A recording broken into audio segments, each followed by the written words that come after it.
سلام تخطاتلت نايت channel كمي كان يهم لمون نخلنا ሕብረተሰብና ይጠቕመናን ይዕብየናን እዩ ዝበልኮ ትምህርቲ ሒዘ መፅእ ኣለኹ ናይ ሎሚ ትምህርትና ኣብቲ ቀንዲ ኣርእስትና ናይ ፋይናንስን ቁጠባን ናይ ምሁላልን ናይ ዕብየትን ዝትንክፍ ክኸውን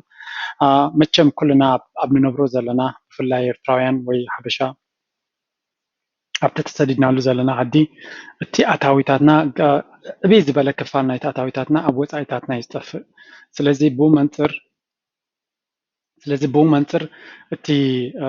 ቁጠባዊ ዕብየት ክንገብር እንድሕር ኮይና ወይ እንተደሊና ቀንዲ ነቲ ኣገዳሲ ክፋል ናይቲ ገንዘብ ዝወስደልና ንዑ እንተገጢምና ጥራይ እዩ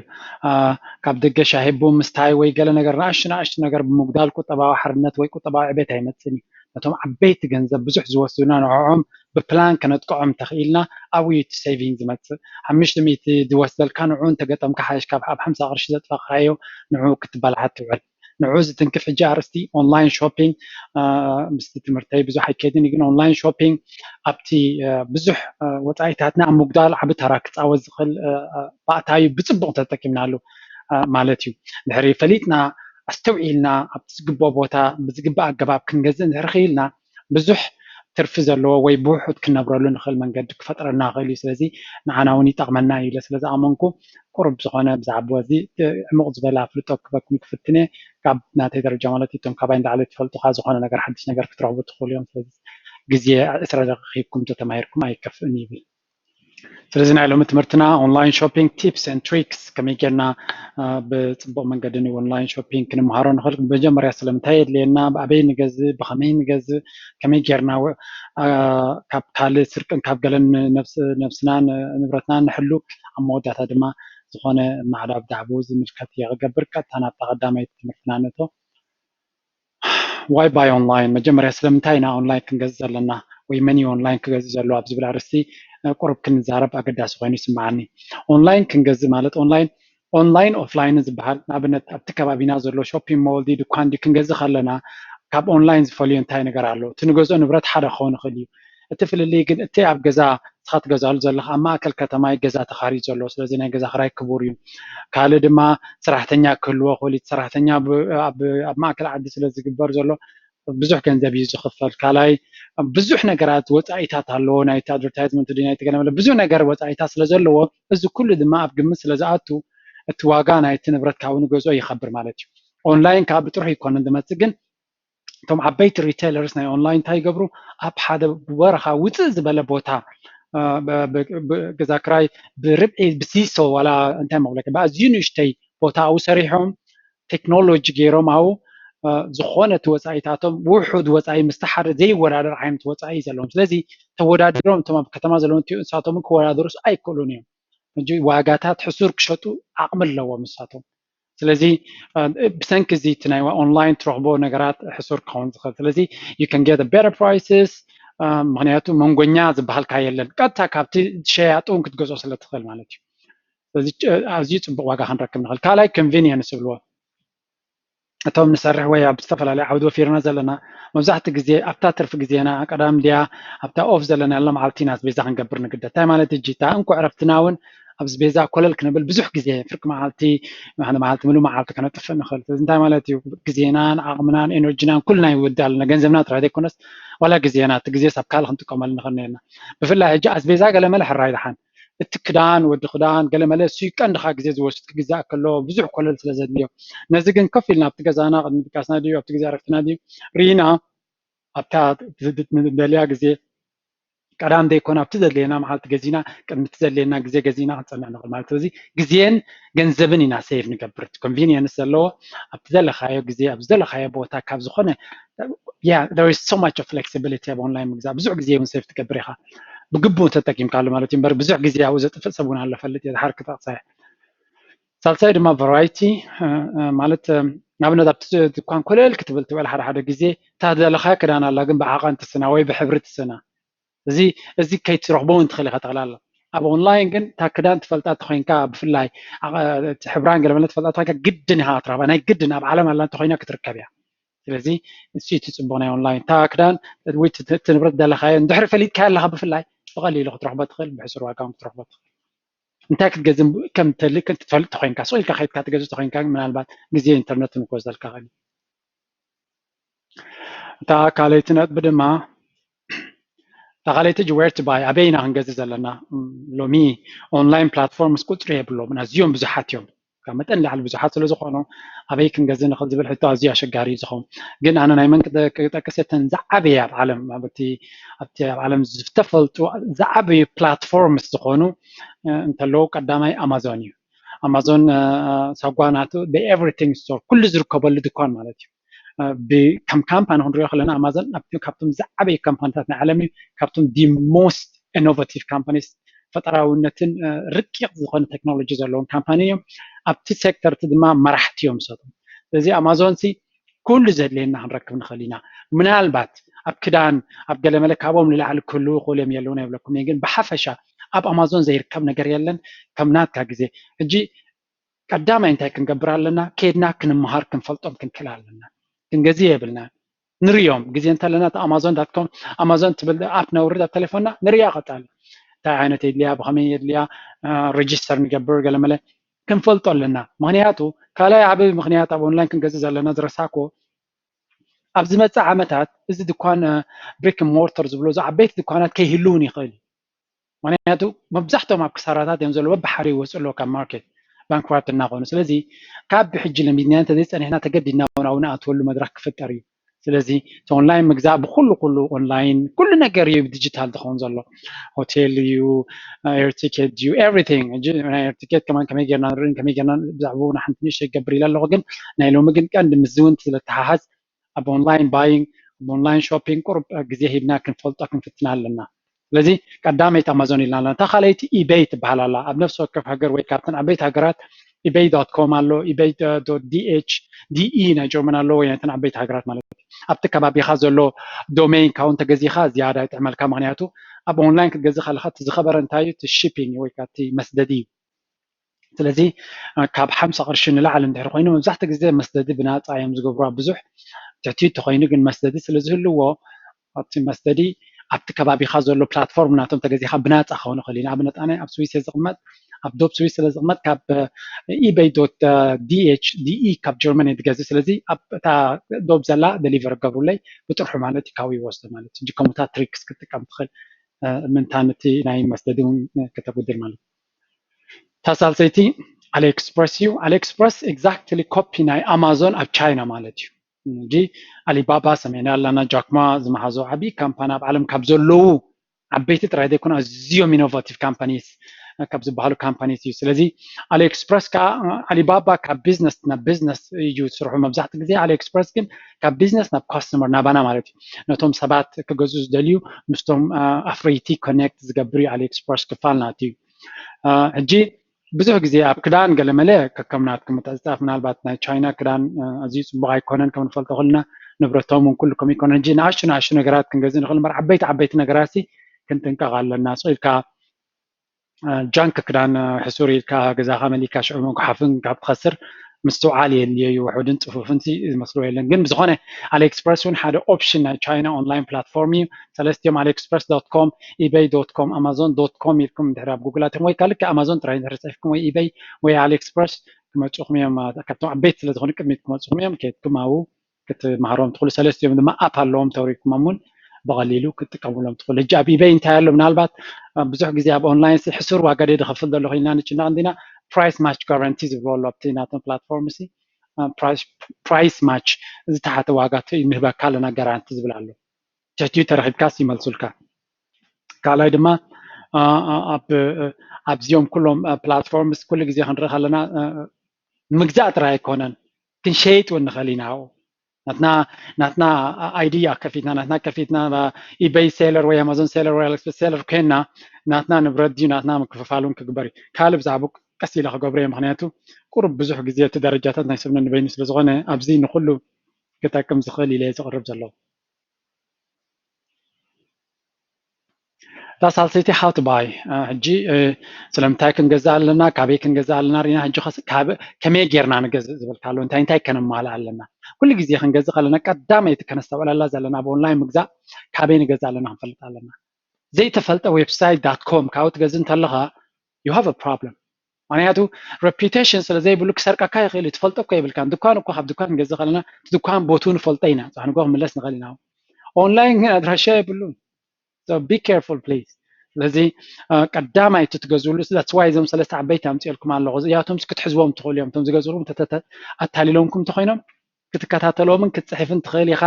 እንደገና ሪፋንድ ክመፀካ ኽእል ብዙሕ ነገራት ዕድላት ኣለካ ዓበይቲ ፕላትፎርም ስለ ዝኾኑ ናትካ ቅርሺ 10 ቅርሺ ኣይገድሶምኒ ኣብዚ ግን ኣብቲ ኖርማል ዌብሳይት ተገዚኻ ግን ኣብ ዘይተፈልጠ ዌብሳይት ተገዚኻ ግን ያ ኣበይልካ ክትገብሮ ወላ ሓንቲ ክትገብሮም ኣይትኽእልኒ ኢኻ ወላ ሓደ ሰብ 30 ዌብሳይት ክህልዎ ኽእል መን ሰሪሕዎ ዝከታተሎ ሰብ እውን የለን ስለዚ ፕሊዝ ቢ ኬርፉል ንሳቶም ካብ ፈሊጦም ብኮ ናይቲ ህዝቢ ስለ ትፈልጥዎ ዋጋ 500 ብ30 ቅርሺ ይብሉኻ ፕሊዝ ቢ ኬርፉል ሴቪንግ ክትገብር እኳ እንተሓሰብካ ኣብ ካልእ ፀገማት ክንከይትኣቱ ልዕሊኡ እውን ካልእ ኣሎ ኣብ ታሕቲ ክጠቕሶ ካልኣይ ድማ ክንገዝእ ከለና ኩሉ ግዜ እዚኣ ከም ቲፕ ክነግረኩም እቲ ኳሊቲነት ኣብ ኦንላይን ንገዝኦ ስለዘይንፈልጦ ብዙሕ ግዜ ክሳብ ዓቕምታት ደረጃታትና ንፈልጥ ካልኣይ ድማ ኣብ ቻይና ዘሎ ሳይዝ ናይ ክዳውንን ናይ ኤሮፓ ናይ ኣሜሪካ ነንበይን እዩ ዝተፈላለየ ስለዝኾነ እንታይ ክትገብሩ ኣለኩም እታ ክዳን ኣብ ኖርማል ጥቃኹም ዘሎ ድኳን ከይድኩም ርኣይዋ ሪኢኹም ዓይነታን ማርካኣን ሳይዛን ኩሉ ምስ ረኣኹም ሽዑ ኦንላይን ኣብኣ ኣብታ ቦታ ኮይንኩም ኣብታ ኣፕኩም ኣትኹም ትርእይዋ ማለት እዩ ኣብቲ ትደለኹሞ ፕላትፎርም ትርእይዋ ሽዑ ካብ ሪኢኹም በቲ ዋጋ ዝበለፀ ምዃኑ ምስ ረኣኹም ክትገዝእዋ ትኽእሉ ማለት እዩ ሳይዛ ሕብራ ኩሉ ነገር ግን ካብኣ ትመርፆ ትማርካኣ ትመርፆ ማለት እዩ ብፍላይ እቶም ኣማዞን ወይ ኢበይ ተኮይኖም ሓድሽ ንብረት ተኮይኑ ልክዕ እቲ ማርካ ትርእዮ ዘለካ ከምኡ ካብቶም ማርካታት እዮም ዘምፅኡ ምክንያቱ ናይ ምዕቡል ዓለም ካምፓኒታት ስለ ዝኾኑ ፌክ ዝኾነ ንብረት ኣብኡ ክትሓዝ ይኽእል እዩ እዚ ኣብ ከምኡታት ቁርብ ትራስት ክትገብሮም ትኽእል ኢኻ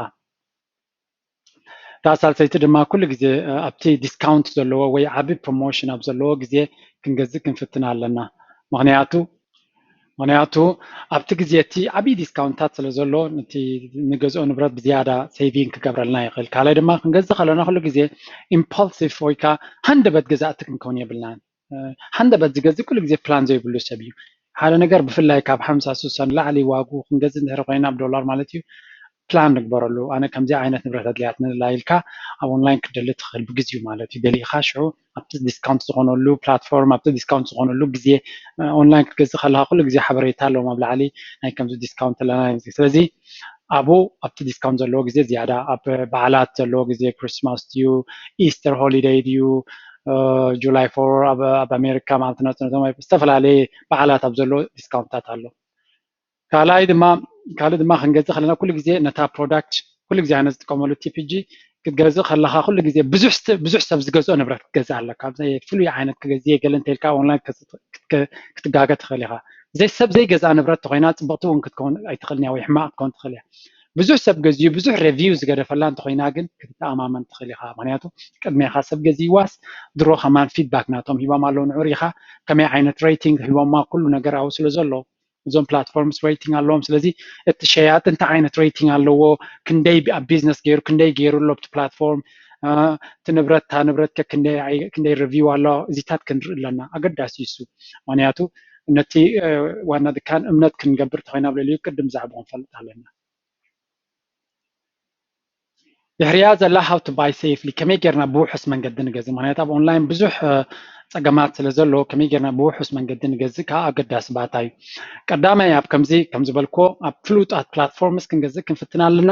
ምክንያቱ ጠንቂ ናይቲ ኩሉ ፀገማት ዝኾኑ እቶም ዘይተፈልጡ ዌብሳይት እዮም በርዚኦም ዓበይቲ ፕላትፎርምስ ወላ እንተተሰሪቕካ እውን ከሲስካ ገንዘብካ ከተምልስ ስለትኽእል ፀገም ዝበሃል ክህልዎ ይክእልኒ ወላ ብፖሊስ ሓቢርካ እውን ፖሊስ እውን ክከታተልዎ ስለዝኽእሉ እትዮም ንኣሽቱ ግን ወላ ሓደ ዝሕግዘካ የለን ቢ ኬርፉል እንጂ ካብ ንኣሽቱ ወይ ካብ ደይ ብቁዓት ዌብሳይት ኣይትግዝኡ ይኮንኩም ዝብል ዘለዎ ቅድሚ ምግዛእኩም ግን ግምታት ውሰዱ ሜቢ ቻት እንተለዎም ሶም ቻት ግበሩ ወይ ቴሌፎን እንተለዎም ደውሉሎም something like that ንማለተይ እምበር ኣይትግዝኡ ማለት ኣይኮንኩን ከምኡ ይኮነት ኢንቴንሽን ጥንቃቐ ናትና ስለዘገድሰና ጥራይ ግን ኣብ ከምዚ ምግዛእ ቀዳማይ ክንገብራ ዘለና ፔይፓል ወይ ካ ስትራይፕ ዝበሃል ኣሎ እዚኣቶም እንታይ ገብሩልካ ክእሉ ነቲ ክሬዲት ካርድ ናትካ ካብ ትህቦም ፔይፓል ትጥቀም ተኮይንካ ፔይፓል እንታይ ኣብ መንጎ ናትካ ባንክን ኣብ መንጎቶም ኦንላይን ፕላትፎርምን ኮይኑ እቲ ገንዘብ ንስኻ ንፔይፓል ፔይፓል ካንዖም ይኸፍሎም ማለት እዩ ስለዚ ፔይፓል ካባኻ ወሲዱ እታ 50 ታ 60 ቅርሺ ምስ ሒዛ ቀልጢፋ ሂቦምኒ ድሕሪ 2 ወርሒ ወይ ወርሒ ይድቦም እንታይ ማለት እዩ ቀዳማይ እቶም ዝገዝኡ ዘለዉ ናይ ክሬዲት ካርድካ ኣክሰስ የብሎም ምክንያቱ ኣክሰስ ገይሮም ክሰርቁካ ስለ ዝኽእሉ ኣብ ፔይፓል እንተኮይኑ ግን ፔይፓል ስለ ዘሎ መንጎ ክትከስስ ትኽእል ክትዛረብ ትኽእል ካልኣይ ድማ ካብ ክሬዲት ካርድካ ክሰርቁልካ ዓቕሚ የብሎም ስለዚ ኣለዉ ፔይፓል ፍሉጥ ኣዝዩ ዓብዪ ባንኪ ዓይነት እዩ ወይ ናይ ባንኪንግ ሚድልማን እዩ ካልኦት ድማ ባል ስትራይፕ ዝበሃሉ ብዙሓት ኣለዉ ኣብ ጉግል ኣትኹም ሲሚላር ቱ ፔይፓል እንተኢልኩም ካልኦትን ክመፅኹም ይኽእሉ እዮም ካልእ ኩሉ ግዜ ኣብ ኮምፒተር ንገዝእ ተኮይንና ኩሉ ግዜ እዚኣ ክንጥንቀቕ ኣለና በላ ናይ ፍሉይ ናታ እውን ክገብር ኢደ ሓስብ እየ ቁሩብ ቀዳምነታት ስለዘይሃብኳ እምበር ኮምፒተርና ኩሉ ግዜ ዊንዶውስ ንጥቀም እንተኮይንና ብፍላይ ክንጥቀቕ ኣለና አንቲቫይረስ ክንገብረሉ ኣለና ሓደ ሓደ ግዜ እንታይ ንገብር እስከ ናይ 1000 ድዩ ናይ 2 ናይ 500 600 ገዚናሲ ነታ 50 ቅርሺ ዲ ዋላ 20 ቅርሺ ዲ ዋጋ አንቲቫይረስ ንበቅቕ እንታይ ንገብር ከም ዘለና ይርዳእናኒ እታ ሓንቲ ዓመት ብዘይ አንቲቫይረስ ተኸይዳታ ኮምፒተርካ 5 ዓመት ከተገልግል ዝግባእ ዓመት ከም ተገልግል እያ ትኸውን ዋይ ምክንያቱ ነቲ ስፒድ ናታ ነቲ ካፓሲቲ ናታ ይበልዖ እቲ አንቲቫይረስ ወላ ሓንቲ ክትገብር ከምዘይ ትኽእል እዩ ዝገብራ ድሕሪኡ ሓንቲ ዓመት ሰጊርካ እንታይ ኢኻ ዋላ ክዕረውን ኣይትኽእልን እያ እንታይ ማለት እዩ ክንጥንቅቕ ክንፈልጥ ኣለና እቲ ኣክሽንስ ንገብሮ ዘለና ምሳት ተሓሒዛ ድማ ብዙሓት ሓቲትኩም ኣለኹም ከመይ ጌርና ኣድቨርታይዝመንት ድዩ ዘይደሊ ነገራት ኣብ ናትና ኢንተርኔት ክንጥቀም ከለና ብከመይ ክንዓፅዎ ንኽእል ዝብል ኣድ ብሎክ ዝበሃል ኣሎ ኤዲ ምሳ ድማ ብሎክ እንድሕር ጌርና እንታይ ክኸውን ንኽእል እዩ ኣብታ ዳውንሎድ ንገብሮ ፍሪ ዳውንሎድ ኢልካ ዳውንሎድ ጌርካ ራን ምስ ገበርካ ኣብ ኮምፒተርካ ይመፅእ ስዑ ዘይድሊ ኣድቨርታይዝመንትን ገለመለን የጉድሎምን ይኣልዮምን ማለት እዩ ሳልሳይ ተወሳኺት ኣብ ኢሜይል ናትና ከመይ ጌርና እቲ ኣድቨርታይዝመንት ንኣልዮ ትብል ነይራ ሕጂ ኣብኣ ብዛዕባ እትያ ጉዳይ እትያ ብዛዕባ እታ ናይ ኢሜይል ጉዳይ እንተኮይኑ ኣብ ጂሜይል ጥራይ ክዛረብ ዝኽእል ኣብ ጂሜይል እንተኮይኑ ብቀዳማይ ሓንቲ ቪድዮ ገይረ ነይረ ካብ ጉግል ገለመለ ትብል ኣገዲ 6 ኣፕስ ካብ ጉግል ክንጥቀመሎም ዘለና ትብል ገይረ ነይረ ከትኩራዩ ኣብኣ እንታይ ገይረ ኣለኹ ኣብቲ ቲም መሪፅካ ኣብቲ ሴቲንግ ኣቲኻሲ ዝተፈላለዩ ዓይነት ሳብ ፎልደርስ ኣብቲ ኢሜይልካ ክትመርፅ ትኽእል ንሳቶም እንታይ ገብርዎ ሕጂ ነቶም ኣድቨርታይዝመንት ኣብ በይኖም ከም ዝእከቡ ይገብረልካ እቲ ፕራይመሪ ኢሜይል ናትካ ካብ ሰብ ዝተፃሓፈ ኣገዳስንካ በይኑ updates በይኑ ከምዚ ጀነሪክ ካብ ዌብሳይት ዝመፅእ updates በይኑ ኩሉ ነገር በይኑ ስለ ዝገብሮ ምስቲ ናትካ ቀንዲ ኢሜይል ኣይሕወሰልኩም ፕሊዝ ኬትኩም ራእዩ ኣብኣ ተቂሰያ ነይረ ጂሜይል ተዘይተለኩ ማለት ኣብቲ ካልእ እውን ገለ ትሪክስ ኣለዎ ግን ንኩሉ ከርክበሉ ኣይከኣልኩም ካልኣይ ያ ሕጂ እቲ ናብታ ኔክስት ዘላ ነጥቢ ክንሰግር ናይ መወዳእታ ከዓ ጥንቃቄታት ክንወስዶም ዘለና ወይ ቲንግስ ቱ ቴክ ኬር ኦፍ ኣብዚ ኦንላይን ሾፒንግ ዋላ እኳ ፅቡቅ ብዙሕ ጎነታት ኣለዎ ሕማቅ እውን ኣለዎ ቀዳማይ ብዙሕ ስርቂ ዝመታ ወይ ከዓ ኮምፕሊኬሽን የጋጥም ያቡ ስለዚ ክንጥንቀቕ ኣለና ነዚ ንክነወግድ ኣብዚኣ ቁፅሪ 4 ጠቂሰን ዘለኹ 3 ነጥብታት ክንጥቀመለን ክንከል ኣለና ካልኣይ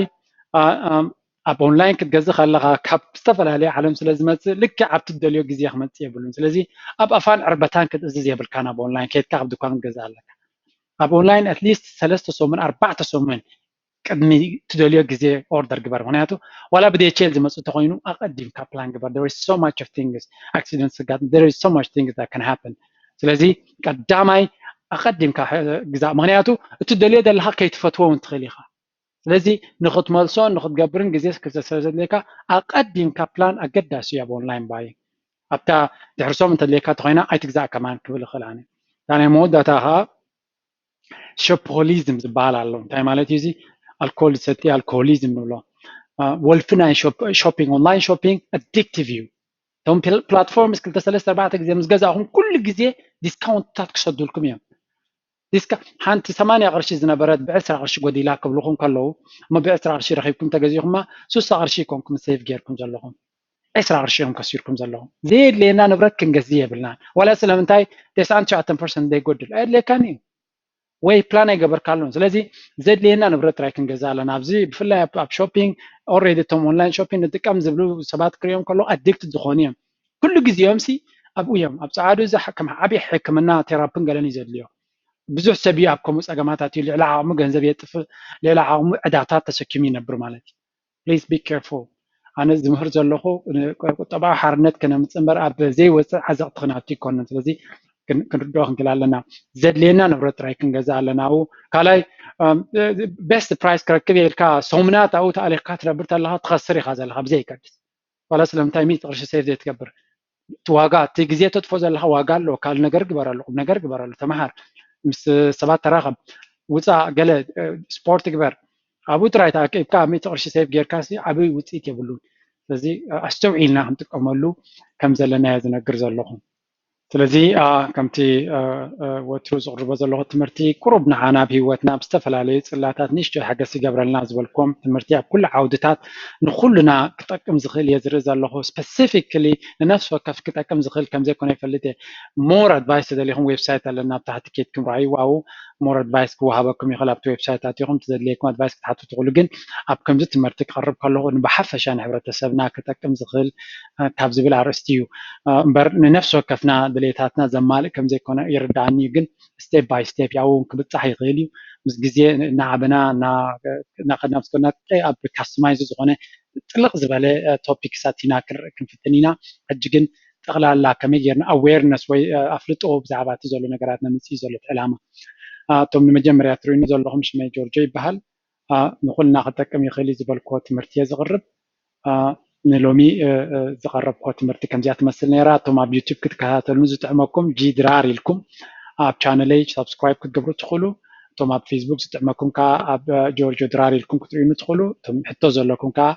ኢሜይል ክሰዱለይ ትኽእሉ ማለት እዩ ሕጂ